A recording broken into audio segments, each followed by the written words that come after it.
Lubog po ba kayo sa utang? Napakarami yung problemang pinagdadaanan na parang pasan nyo ang daigdig. Siya, ginawan ko na po kayo ng money tree. Sariling gawa, sariling disenyo mga bossing. At habang ito po mga bossing ko ay hinuhulma, may kasama na siyang panalangin na maging matagumpay kayo sa buhay. Makamit ang lahat ng mga pinapangarap mga bossing. Ito pa mga bossing ko, inilagyan ko ng hitik na Libyan. Libyan natural stone na nag-a-attract ng maraming pera, kasaganahan para sa lahat ng miyembro ng pamilya. Nilagyan ko siya mga bossing ko ng red jasper, pero maraming tawag dyan mga bossing ko. Red coral, red jasper mga bossing ko. At ito pa mga boss, at saka cinnabar. Marami pong tawag po dyan. Yan po yung nagtataboy ng mga negative energy, ng mga kamalasan. Kaya ikaw po'y lubog sa utang, matumal ang inyo po negosyo, away-away ang pamilya, dahil wala ka pong pantaboy ng malas. Kumbaga yung malas dire-diretso lang sa bahay ninyo. Ayaw po natin yan. May na mga bossing ko, meron kayong ganito. Ilagay nyo po ito sa center ng inyong tahanan. Or kaya sa inyo po negosyo, malapit sa kaha.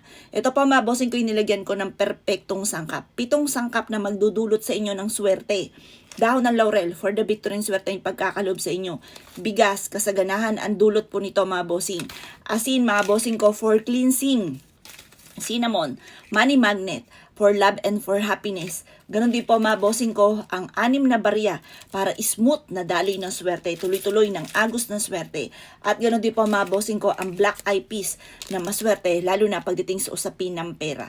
Bago mag-Chinese New Year, February 17 hanggang March 3, dapat ay meron na kayo. Pero kapag nakalampas naman ang Chinese New Year, pwede rin naman po basta maglagay kayo nito sa center. Kasi alam nyo po ba, marami akong mga kilala ang yayaman na tao. Ang lalaki ng money tree. Dito tayo magsimula mga bossing. 1,800. Malaki po ito ha. Jumbo po ito na money tree. Sarili ko pong gawa. Sariling disenyo mga bossing. Abel nyo na po ito. Kapag sa amin po kayo nag-abel po nito, ritualado lahat ng aking mga pampaswerte. May pahid na langis at may kalakip na panalangin na maging matagumpay po kayo sa buhay.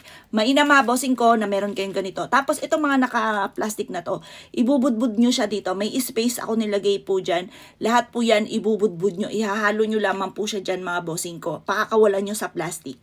Ang dulot nito ay swerte.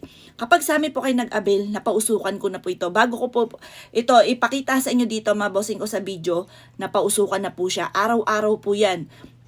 Ngayon mga bossing ko, ito po ay napahiram din po namin na langis na may nakababad na iba't ibang klase ng mga pampaswerte. At may ritual na rin po ito na yumamat maging matagumpay kung sino man ang mga boss na gagamit sa aming mga pampaswerte. Abel nyo na po ito mga bossing, 1,800 pesos lamang po ito. Jackpot kayo dito kasi ang laki po niya mga bossing ko ng money tree. Sarili ko po itong gawa. Abel nyo na po ito mga bossing.